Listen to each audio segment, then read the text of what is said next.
Empirical formula for molecular formula. ठीक है, तो एम्पिरिकल फार्मूला क्या होता है? It represents the simplest whole number ratio of various atoms present in a compound. यानी कि किसी कंपाउंड में जो डिफरेंट एटम्स प्रेजेंट हैं उनका जो सबसे सिंपल फॉर्म हो होल नंबर, वो रिप्रेजेंट करता है एम्पिरिकल फार्मूला। ठीक है, अब मॉलिक्यूलर फार्मूला के लिए क्या होगा? It shows exact number of different types of atoms present in a molecule of a compound. इसमें एम्पिरिकल फार्मूला में आपने देखा सिंपलेस्ट होल नंबर है, जबकि इसमें मॉलिक्यूलर फार्मूला में आप देखोगे एग्जैक्ट नंबर बताता है। ठीक है, किसके? कंपाउंड, किसी भी कंपाउंड में जो मॉलिक्यूल्स हैं उनके एटम्स के जो डिफरेंट टाइप्स के एटम्स हैं उनका एग्जैक्ट नंबर बताता है मॉलिक्यूलर फार्मूला, जबकि empirical formula simplest whole number है। बस यही मेन डिफरेंस है दोनों में। अब दूसरी सेकंड थिंग ये है कि अगर आपको मास परसेंटेज पता है, ठीक है, तो आप वेरियस एलिमेंट्स का मास परसेंटेज अगर आपको पता है तो आप एम्पिरिकल फार्मूला डिटरमाइन कर सकते हो। जबकि इसमें मॉलिक्यूलर फार्मूला में क्या होता है, इसमें आपको मोलर मास पता होना चाहिए, मोलर मास पता होना चाहिए प्लस एम्पिरिकल फार्मूला पता होना चाहिए, देन आप कैलकुलेशन के बाद मॉलिक्यूलर फार्मूला बना सकते हो। If molar mass is known then molecular formula can be determined. ठीक है, तो ये तो empirical formula and molecular formula हो गया। अब ये हम बनाते कैसे हैं, इसके लिए हम अपनी बुक से एक इसका इंटेक्स्ट क्वेश्चन दिया हुआ है, क्वेश्चन नंबर 1.2, इसको हम सॉल्व करते हैं। अब इसमें दिया हुआ है कि a compound contains 4.07% hydrogen, 24.27% carbon and 71.65% chlorine. ठीक है, it's molar mass is 98.96 gram. Molar mass आपको गिवन है। What are empirical and molecular formula. ठीक है, तो अब देखिए जो परसेंटेज दिया है उससे हम कैलकुलेट कर लेंगे एम्पिरिकल फार्मूला, एम्पिरिकल फार्मूला पता चल जाएगा। मोलर मास गिवन है, हमने आपको यहाँ पर बताया था कि अगर मोलर मास गिवन है तो मॉलिक्यूलर फार्मूला निकाल सकते हैं, तो मोलर मास तो यहाँ गिवन है हमारा, और एम्पिरिकल फार्मूला हम इस डाटा से कैलकुलेट कर लेंगे तो हमारा मॉलिक्यूलर फार्मूला भी आ जाएगा।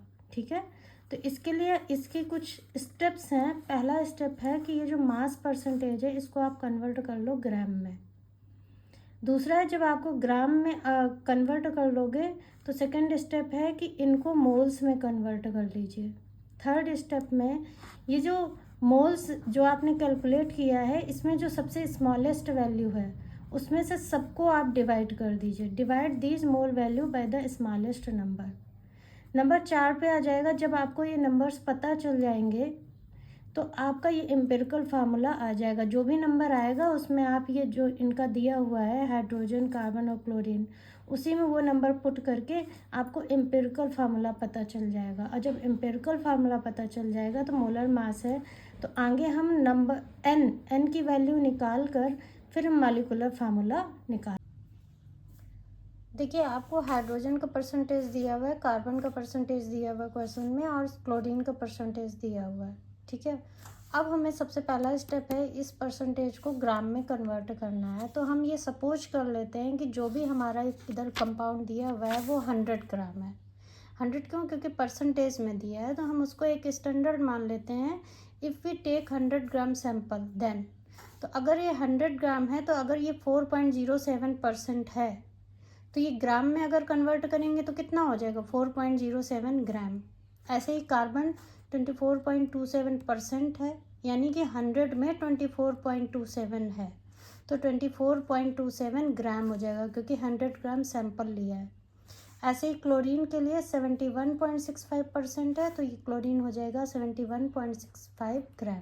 ठीक है, अब हमें इनको ग्राम में हमने कन्वर्ट कर लिया तो हमें नंबर ऑफ मोल्स कैलकुलेट करने, किसके? हाइड्रोजन, कार्बन और क्लोरीन के। तो हमने वो कैलकुलेट करने के लिए क्या करेंगे? Now number of moles of each element. Moles of hydrogen, weight दिया हुआ है 4.07, मॉलिक्यूलर मास इसका होता है 1.008, वेट अपन मॉलिक्यूलर वेट कर दिया तो इसकी मोल्स आ गए 4.04।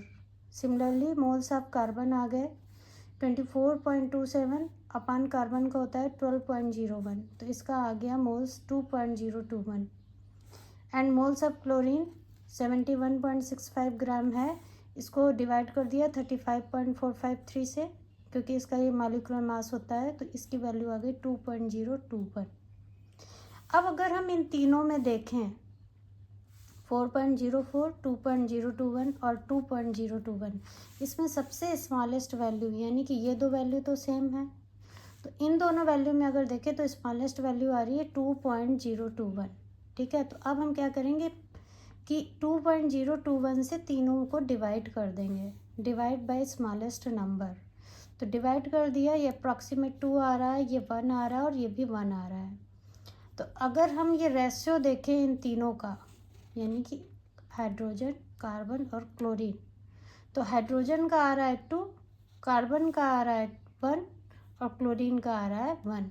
तो वही इधर मैंने लिखा है H/C/Cl इक्वल्स टू 2:1:1। ये इनका रेशियो आ गया। ठीक है, अब हम आगे क्या करेंगे, इसी को देखते हुए हम एम्पिरिकल फार्मूला ड्रॉ करेंगे। एम्पिरिकल फार्मूला कैसे, H का है 2 तो हम लिख देंगे H2। ठीक है, C का वह है 1 तो C1 और Cl हो जाएगा 1, यानी कि H2CCl। ठीक है, देखिए हमने वही एम्पिरिकल फार्मूला कर दिया। Empirical formula equals to H2CCl, या इसी को हम लिख सकते हैं CH2Cl। अब ये हमारा एम्पिरिकल फार्मूला पता हो गया, और पीछे अगर हम देखें तो हमको मोलर मास गिवन था 98.96 ग्राम, ये हमको क्वेश्चन में गिवन था।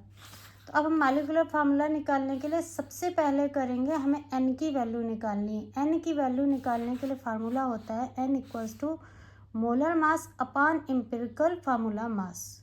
तो अगर हमें मोलर मास गिवन है, एम्पिरिकल फार्मूला मास अगर हम निकाल लें तो ये अगर हम डिवाइड कर देंगे तो हमको n की वैल्यू पता चल जाएगी। तो यहाँ पर वही मैंने किया है, empirical formula mass equals to, देखो CH2 और Cl, ये क्या है Cl। ठीक है, तो C आपका है 12.01, ठीक, और H2 चूँकि 2 इंटू H करेंगे तो 2 इंटू H का होता है 1.008। ठीक है, और Cl का आपको पता है 35.5 होता है। तो इसकी वैल्यू आ गई एम्पिरिकल फार्मूला मास की, CH2Cl की आ गई 49.526 ग्राम। अब हम n निकाल लेंगे, molar mass upon empirical formula मास। मोलर मास आपको गिवन है 98.96 ग्राम, इसी में आपने एम्पिरिकल फार्मूला मास रख दिया जो भी आपने इधर निकाला था 49.526 ग्राम। ठीक है, तो 49.52,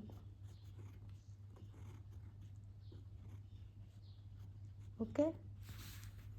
तो ये आपका आ गया अप्रॉक्सीमेट, ये आपका 2 आएगा। ओके, अप्रॉक्सीमेट आपका 2 आया।